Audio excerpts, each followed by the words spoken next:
Pensiero del giorno, martedì 19 agosto. Vivere l'attimo presente. Non finiremo mai di comprendere il valore di vivere il momento presente. La verità è che se vivo il presente, Dio è con me, in ciò che vuole per me in quel momento e nella sua grazia attuale. Se non lo vivo, Dio non è con me e io non sono con Lui. Molte volte ci affanniamo a cercare vie per arrivare a Lui, per essere più buoni, per diventare santi.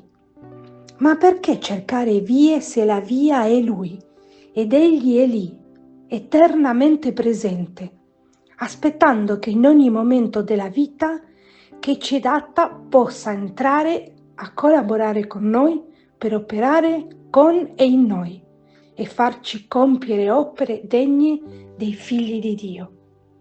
Insomma, la vita sarebbe semplice. Siamo noi a complicarla.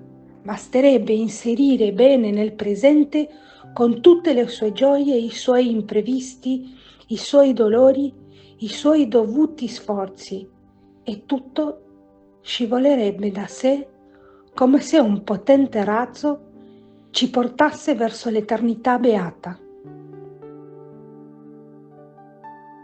Martedì 19 agosto. Vivere l'attimo presente.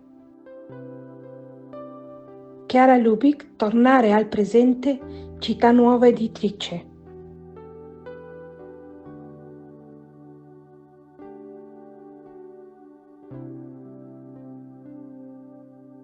Ciao, se ti è piaciuto questo video, metti mi piace, dito in alto, e iscriviti al canale.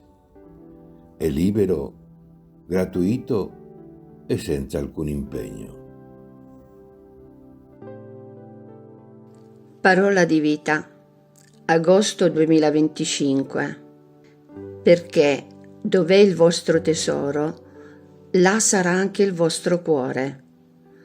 Vangelo di Luca, capitolo 12, versetto 34.